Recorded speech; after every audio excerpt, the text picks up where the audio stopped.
오늘 말씀은 각 신자에게 임하신 성령님에 대한 말씀인데요. 오늘은 그 부분에서도 특별히 이제 기름으로 표현된, 성경에서 기름으로 표현된 성령님에 대해서 말씀을 나누도록 하겠습니다. 우리 허정 집사님 네 분 너무 오랜만에 뵈서 너무 반갑고요. 반갑습니다. 네, 우리 제가 구엔들린 마스크 벗은 얼굴은 제가 처음 보는 것 같습니다. It's my first time to look at you without mask. That's so meaning. 오늘은 예수님 부활 후 50일째 되는 그런 날을 기념하는 날이라고 말씀을 드렸습니다. 오늘이 50일째 됐다는 것은 아니고요. 제가 번역본을 읽어보니까 오늘이 50일째 되는 날로 이렇게 번역이 돼서 수정을 제가 보냈는데 어찌됐든 그 예수님 부활 후 50일째 되는 그 날을 기념하는 날이 바로 이제 오늘이에요. 그래서 50일째 되는 날이기 때문에 한자로 오순절이라고 합니다. 그래서 오순, 10순자 써가지고서 오순절이라고 합니다. 예수님께서는 부활하신 후 40일 동안 제자들과 함께 계시면서 하나님 나라에 대해 가르치시고 제자들이 보는 가운데서 승천하셨습니다. 어디 가서 그냥 혼자서 사라지신 것이 아니라 몇 명만 모였는 데서 혹은 12제자만 있는 데서 예수님이 승천하신 것이 아니라 여러 제자들이 있는 보는 가운데서 승천을 하셨습니다. 그 후에 예루살렘을 떠나지 말고 내게서 들은 바 아버지께서 약속하신 것을 기다리라. 그 말씀을 순종한 제자들은 계속해서 모여가지고 예배를 드리면서 약속하신 성령을 기다렸습니다. 그래서 오늘 본문 말씀은 그 10일째 되는 날, 그러니까 오순절이죠. 그 10일째 되는 날 드디어 성령님이 각 신자에게 임하신 장면을 우리가 오늘 사도행전 2장 1절에서부터 그 이하로 읽은 그 말씀의 내용이에요. 그래서 예수님 부활하신 후 50일째 되는 날 성령님이 각 사람에게 임하시는 것은 예수님께서 이 땅에 오시기 전 약 1500여 년 전에 오순절이라는 절기를 지키게 하셔서 예언하신 사건이에요. 그러니까 오순절 사건을 지키게 하셔서 그것을 계속해서 이제 성령님이 오실 것을 그들이 지키면서 기억을 하는 거죠. 절기를 지키면서 기억하는 거예요. 근데 이제 이들은 영적으로 이제 어두워 있었기 때문에 그것이 성령님이 각 사람에게 임한다는 것은 꿈에도 몰랐겠죠. 예수님의 제자들만 말씀을 들었던 거죠. 자, 그래서 이 첫 번째 오순절은 모세가 시내산에서 십계명을 받은 날입니다. 그게 첫 번째 오순절이에요. 모세가 이스라엘 백성들을 데리고 출애굽을 한 다음에 시내산에서 십계명을 받은 그날이 바로 오순절이에요. 그게 바로 첫 번째 오순절이었습니다. 굉장히 의미 있는 날이죠. 그래서 첫 번째 오순절이 그날이었어요. 그래서 이스라엘 백성이 6월절에 애굽에서 나와서 50일, 6월절이 지난 후에 애굽에서 나와서 50일째 되는 날에 모세가 하나님께 십계명을 받으며 하나님과 계약을 맺죠. 어떤 계약입니까? 나는 너희의 하나님 될게, 너희는 나의 백성이 되다오. 이게 이제 한마디로 얘기하면 그거예요. 그러한 계약 백성, 언약 백성이 된 것입니다. 그런 말미암아 말씀 안에서 언약 백성이 된 거예요. 그래서 오순절날 뭐가 됐다고요? 언약 백성 관계가 맺어진 거예요. 십계명을 받음으로 해서. 신약 시대에 와서 하나님께서는 예수님 믿는 그리스도인에게 성령을 무슨 절에? 오순절에 부어주셔서 마치 시내산에서 이스라엘 백성을 십계명을 주시면서 당신의 백성 삼으신 것처럼 이 예수 믿는 그리스도인을 당신의 새로운 백성으로 삼는다는 새 계약을 맺은 거예요. 그래서 신약이에요. 그래서 신약 백성이 된 거예요. 완성된 온전한 예수 그리스도로 말미암아 굉장히 큰 의미가 있는 날입니다. 그래서 즉 이 오순절에 구약시대 유대인은 시내산에서 십계명을 받고 신약시대 그리스도인은 이미 예언된 새 영, 즉 성령을 받았다는 거예요. 이것은 새 백성과 새 시대가 열린 것을 의미합니다. 이것은 또한 예수님이 오시기 600여 년 전에 활동한 예레미야 선지자를 통해서 예언하신 그 말씀의 성취예요. 예수님이 오시기 약 730년 전에는 이사야였죠. 예수님의 탄생과 이런 버진 그 동정녀 마리아 탄생, 어떻게 죽으시고 어떻게 부활하시고 이런 걸 예언한 분이 이제 이사야예요. 그 뒤로 약 120년 뒤에, 그러니까 예수님이 오시기 600여 년 전에 바로 예레미야 선지자가 이 지금 성령 받을 것을, 이 지금 십계명 하나님의 말씀과 관련해요. 벌써 여기서 설명을 해놨어요. 예수님 오시기 600여 년 전에. 놀랍지 않습니까? 자, 여호와 하나님께서는 그래서 예레미야에게 이렇게 대언하게 하셨어요. 예레미야 31장 31절에서 33절입니다. 굉장히 유명한 말씀이에요. 예레미야 31장 31절에서 33절. 여호와의 말씀이니라. 보라, 날이 이르리니 내가 이스라엘 집과 유다 집에 새 언약을 맺으리라. 이 언약은 내가 그들의 조상들의 손을 잡고 애굽 땅에서 인도하여 내던 날에 맺은 것과 같지 아니할 것은 내가 그들의 남편이 되었어도 그들이 내 언약을 깨뜨렸음이라. 여호와의 말씀이니라. 그러나 그날 후에 내가 이스라엘 집과 맺을 언약은 이러하니 곧 내가 나의 법을 그들의 속에 두며 그들의 마음에 기록하여 나는 그들의 하나님이 되고 그들은 내 백성이 될 것이라. 여호와의 말씀이니라. 의문의 이제 그 전체를 읽어보세요. 나중에 31장. 의문의 율법으로 기록된 것을 그 십계명을 통해서 하나님 언약 백성 만들었는데 이들이 전부 다 배신했죠. 그래서 하나님께서 그 말씀을 아예 심장 수술을 탁 해가지고서 그 안에 그냥 성령을, 새 영을 부어 넣어주시겠다는 거예요. 그래서 하나님과의 새로운 언약 백성 관계를 맺으시겠다. 그 말씀을 예레미야 선지자를 통해서 대언하게 하셨다는 것입니다. 즉 오순절에 각 사람에게 성령이 임하시는 이 사건은 어떻게 하다가 그냥 갑작스럽게 예수님이 생각나서 하신 것이 아니죠. 이미 아주 오래전에 시작하신 것이고 또 예언하신, 기록된 말씀을 통해서도 예언하신 그러한 것이 일어난 겁니다. 실제로 드디어 일종의 이제 터닝 포인트가 된 거예요. 구약에서 신약으로 넘어가는 역사적으로 단회적으로 한 번 일어난 엄청난 사건이 그때 일어난 것입니다. 그래서 여호와 하나님께서 사랑하시는 자기 백성, 즉 구원받은 백성들에게 선물로 주실 것을 이미 수천 년 전에 하나님의 사역자들이 가르치고 기록해 놓게 하셨던 거예요. 이게 엄청난 사건이니까. 신학교를 출발시킨 오늘 본문의 오순절 장면에서 구약을 토대로 한 교훈만 보고 이 부분 지나가고 바로 이제 들어가도록 하겠습니다. 출애굽기 31장 18절을 보면은 여호와께서 시내산 위에서 모세에게 이르시기를 마치신 때에 증거판 둘을 모세에게 주시니 이는 돌판이요 하나님이 친히 쓰신 것이더라 이렇게 기록을 했어요. 근데 여기 하나님이 친히 쓰신이라는 이 말은 영어로는 혹시 뭐라고 영어 버전에 따라 조금씩 다르지만 대부분은 어떻게 되냐면 inscribed by the finger of God 이렇게 돼 있어요.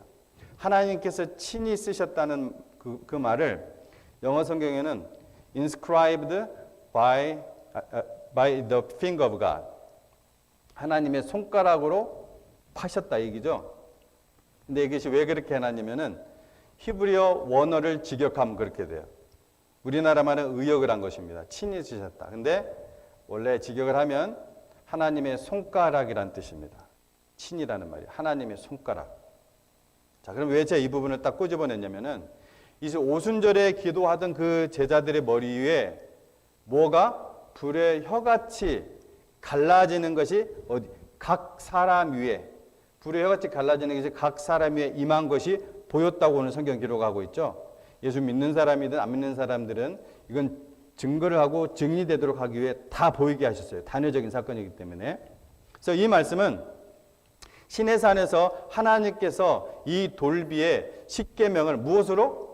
손가락으로 써주실 때, 하나님이 이렇게 손가락이 이렇게 나타나겠어요. 손가락으로 써주실 때 말씀이 마치 횃불처럼 내려와 각 그 돌비에 기록되었다는 유대 랍비들의 그 가르침과 관련되어 있어요.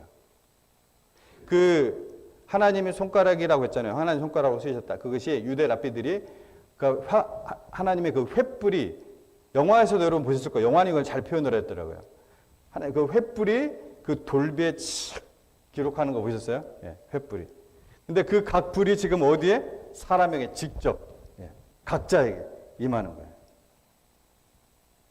그걸 한번 여러분 연관해서 생각해 보면 제가 무슨 말을 하려고 하는지 아마 연상이 될 겁니다. 우리 그리스도인들은 하나님의 특별하신 은총으로 말미암아 하나님의 나라를 건설해야 하는 사명을 받았습니다. 새 나라, 새 백성이에요. 따라서 우리의 삶 가운데서 무엇이? 하나님의 손가락이 매일 나타나는 삶을 살아야 된다는 거예요. 우리 삶 속에서 하나님의 손가락이 매일 나타나는 그러한 삶을 살아야 된다는 것입니다. 굉장히 어떤 우리에게 큰 의미와 생각을 묵상할 말씀이시죠.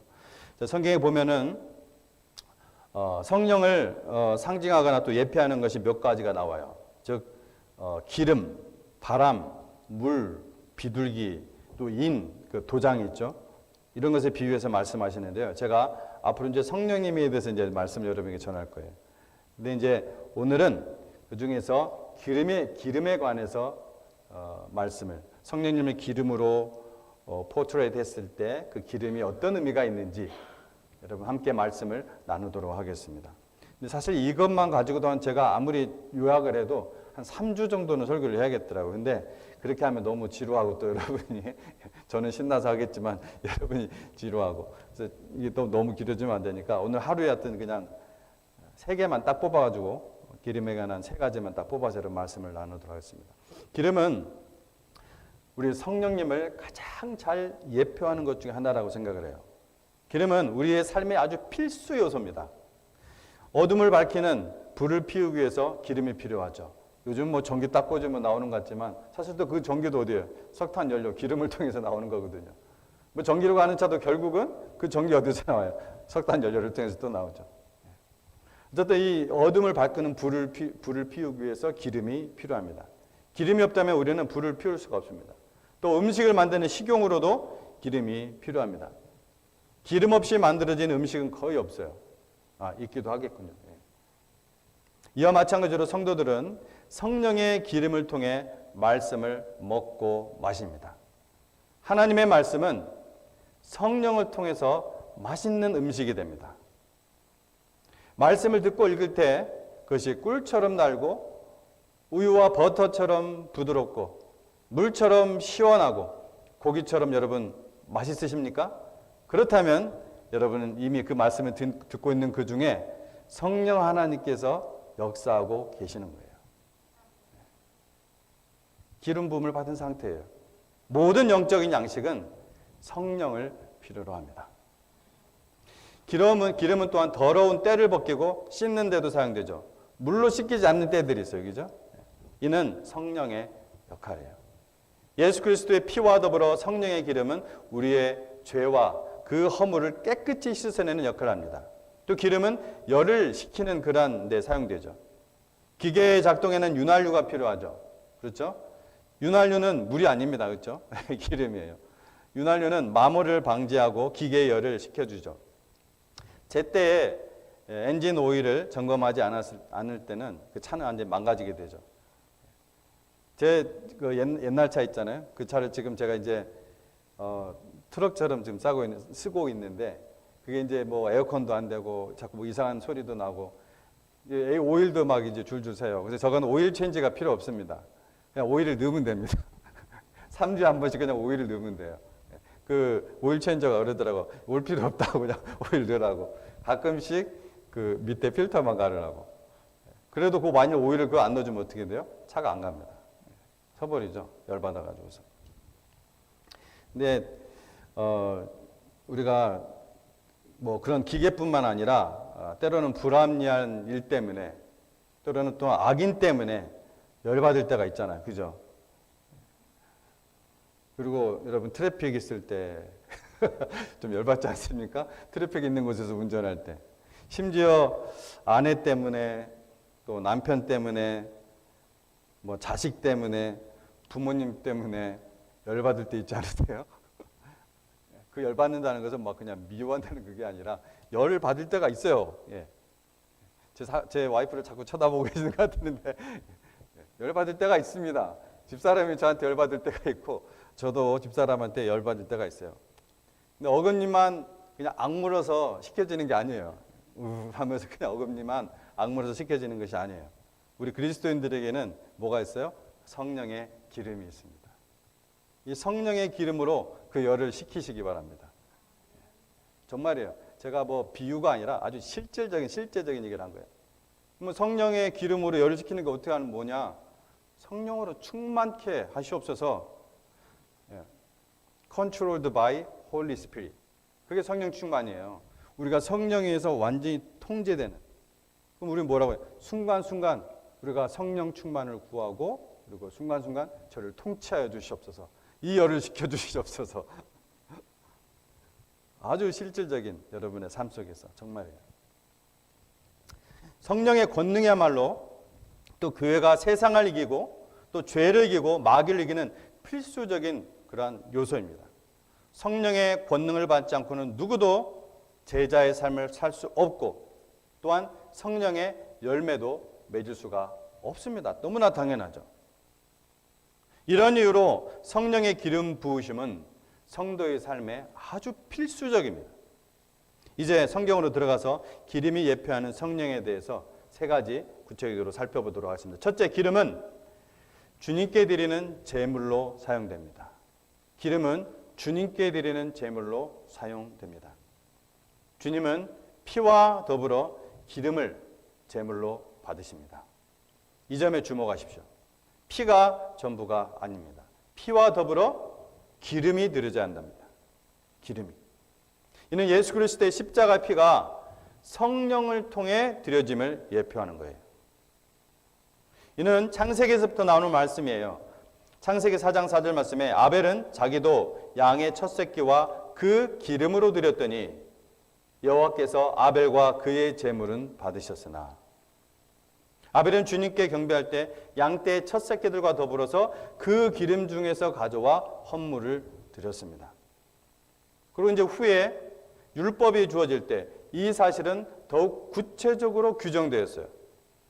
그래서 헌물에 바쳐지는 모든 기름은 누구의 것? 여호와의 것. 여호와의 것으로 레위기에 규정되어 있어요. 그 외에 하나님께 드리는 모든 제물 역시 기름을 부어야 했습니다. 주님께 드려지는 것들 가운데 그냥 날로 드려지는 것이 없어요. 제물에는 기름 부음이 필요했습니다. 이는 성령을 통한 희생물을 예표하는 것입니다. 희생물에 부어진 이 기름은 그것을 태울 때 사방에 향기를 날리게 했어요. 우리가 드리는 영적 희생물들은 모두 하나같이 성령의 기름 부으심을 통해서 드려야 하나님께서 향기롭게 받으십니다. 무슨 기름 부음? 성령의 기름 부음. 하나님께 향기롭게 받으시는 거예요. 성령의 통치가 아닌 내 생각과 나 중심으로 드려지는 예배나 희생물은 제가 늘 얘기하듯이 가인의 희생물에 불과합니다. 성령님의 기름 부음, 즉 성령님의 통치에 의해 드려지는 것이 아니라면 주님이 받으시는 향기로운 예배가 아니고 가증한 것이 지나지 않아요. 가인의 결과를 보면 알잖아요. 안 그래도 믿음이 없는 세대, 배교하는 세대로 점점 우리가 흐르고 있었는데 이번 코비드-19 때문에 더더욱 성령과 무관한 교회, 우리 성령과 무관한 예배, 그러다 보니까 또 성령과 무관한 성도들이 늘고 있음을 보게 돼요. 안타깝지만 사회적 거리두기가 본의 아니게 교회 성도들과의 거리두기까지 되고 자기도 모르는 사이에, 자기가 의도치 않죠 절대. 근데 자기도 모르는 사이에 어느새 그러다 보니까 하나님과도 거리가 멀어져 버린 그러한 상태까지 된 것은 아닌지 우리가 솔직하게 진지하게 자기의 삶을 돌아봐야 됩니다. 에덴 동산의 생명나무 실과를 먹는 대신 그 옆에 있는 선악을 알게 하는 그 나무의 실과를 먹고 있지는 않는지 우리는 각별히 조심해야 됩니다. 그것은 무슨 길이에요? 멸망의 길, 사망의 길이기 때문에 그렇습니다. 히브리서 10장 39절에 이런 말씀이 있죠. 우리는 뒤로 물러가, 옛날 성경, 개혁 성경에는 침륜에 빠질 자가 이렇게 되어 있습니다. 이제 개정 성경에는 멸망할 자, 이 뜻이 좀 더 가깝습니다. 우리는 뒤로 물러가 멸망할 자가 아니요 오직 영혼을 구원함에 이르는 믿음을 가진 자니라. 저와 여러분이 뒤로 물러가 멸망에 빠질 자가 아니라 영혼을 구원하는 이 기쁜 소식을 전하며 영혼을 구원함에 이르는 그러한 믿음을 가진 자니라 라고 히브리서는 기록을 하고 있다는 거예요. 성령님의 기름 부음, 즉 성령님이 온전히 나를 통치하고 권능으로 채우시도록 나를 내어드리지 않고서는, 즉 순종하지 않고서는 그 뭐예요? 전부 다 그림의 떡입니다. 그림의 떡이에요. 뭐 하지 않고서는 성령님께 내가 통치받지 않고서는, 성령의 기름을 부음받지 않고서는 다 그림의 떡이에요. 이런 것들이. 우리의 입술과 얼굴과 삶에서 은혜와 감사가, 그 감사의 향기가 흘러나오기를 사모해야 돼요. 가식이 아니라 성령의 기름 부음으로. 우리가 구원받을 때 성령의 기름 부음을 받은 것은 우리가 바로 그렇게 주님께 거룩한 산 제물로 드려지기 위함이 아니겠습니까? 그래서 로마서 12장 2절 말씀 아니겠습니까? 우리가 거룩한 산 제물로 드려지는 것. 무엇으로? 성령의 기름 부음. 둘째, 기름은 위로의 상징입니다. 첫 번째는 뭐라 할까요? 첫 번째는 기름은 주님께 드리는 제물로 사용되는 거예요. 반드시 기름이 들어가야 돼요. 성령의 기름. 그 다음에 두 번째, 기름은 위로의 상징입니다. 위로.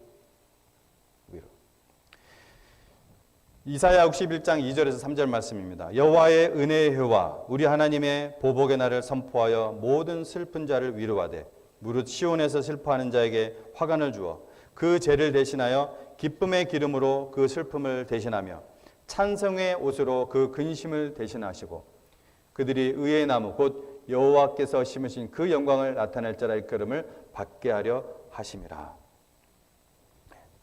뭐라고요? 다시 3절에 무릇 시온에서 슬퍼하는 자에게 화관을 주어 그 죄를 대신하여 기쁨의 기름으로 그 슬픔을 대신하여 하며 찬송의 옷으로 그 옷을 근심을 대신하시고.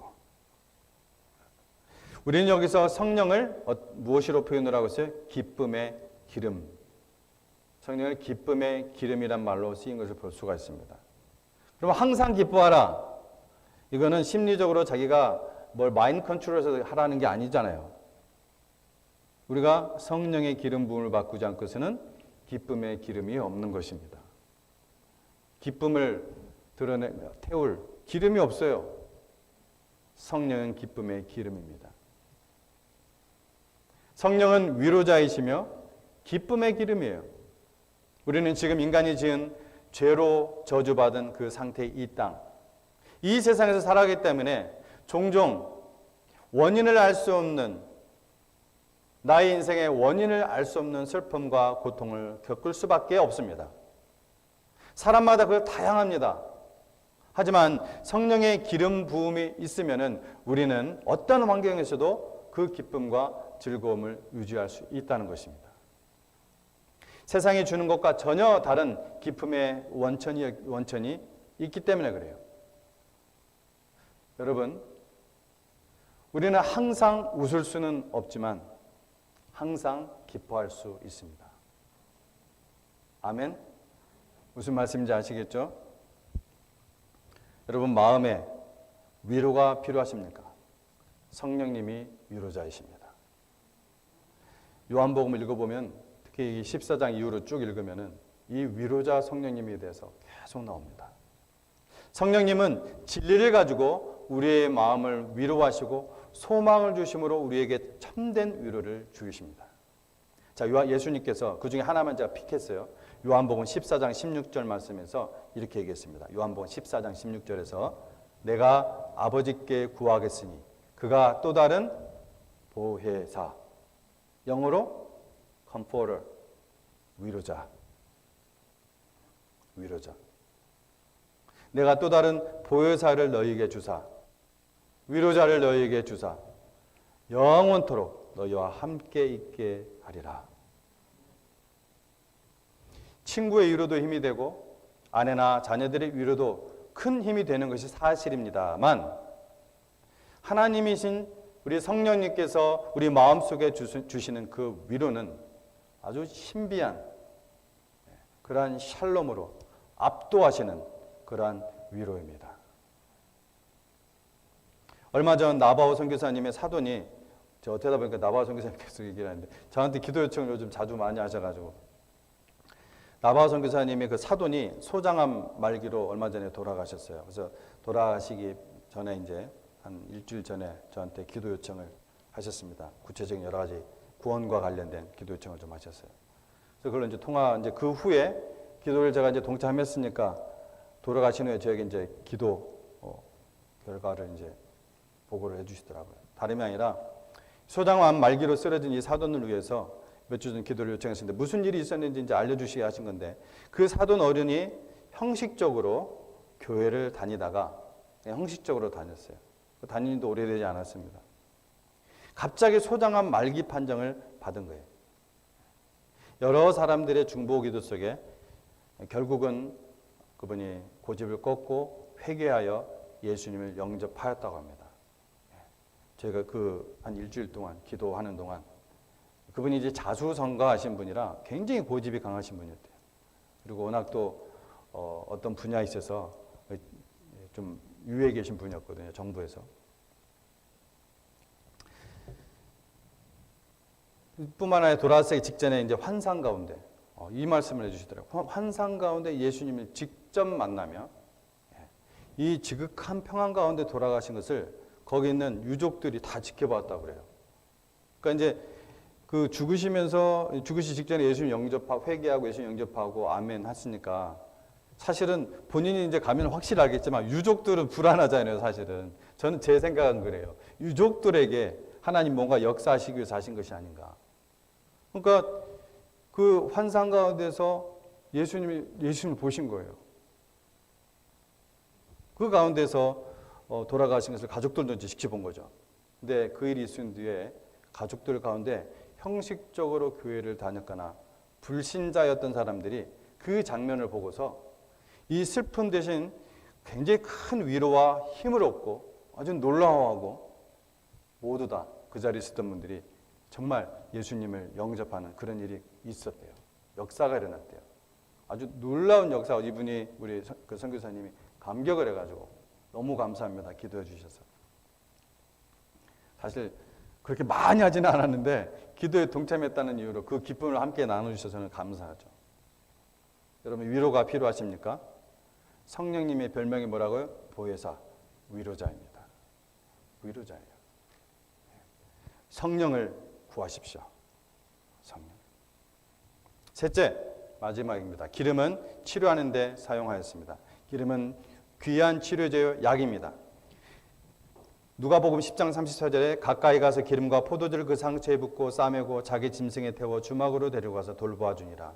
이 선한 사마리아는 여행 도중 고통받는 자의 그 병자의 상처에 기름을 부어 주었어요. 이는 성령의 치유하는 사역을 잘 묘사해 줍니다. 오늘 와보니까 앞에 광고가 길었나 봐요. 설교 제가 벌써 22분이 다 됐네요. 좀 제가 확 줄여서 그냥 넘어가도록 하겠습니다. 그렇다고 완전히 끝날 수는 없고. 자, 예수님께서 사도 야고보가 이런 말씀을 했어요. 야고보서 5장 14절에서 15절 말씀에 너희 중에 병든 자가 있느냐? 야고보서 5장 14절에 15절에 너희 중에 병든 자가 있느냐? 그는 교회의 장로들, 여기서 이제 장로는 목사를 가리키죠. 성경에 나오는 장로되는 것은 목사님이에요. 장로교회에 있는 그 장로가 아닙니다. 그건 그냥 직분이에요.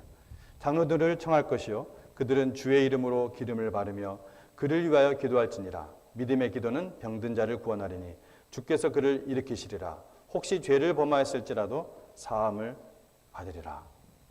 여러분 가운데 병든 자가 있으면 약을 구할 수 없거나 혹은 약으로 안 되는 것이 있다면 기꺼이 교회 목사를 초청하십시오. 제가 전혀 귀찮아하지 않습니다. 또 저 혼자 가지 않아요. 제 아내와 같이 갑니다. 교회 목사가 무슨 특별한 능력이 있기 때문이 아니라 이 병을 치유하시고 안 하시는 것은 바로 여호와 라파의 하나님, 치유의 하나님의 주권에 속해 있으니 하나님의 긍휼에, 하나님의 그 헵시바에 맡깁니다 라는 믿음의 행동인 것입니다. 사나 죽으나 주의 것이로다. 그러나 하나님, 저는 어리석습니다. 살려주시옵소서, 치유하여 주시옵소서, 노할 때까지 기도하시라는 거예요. 노라는 대답을 받을 때까지 기도 안 하는 게 문제예요.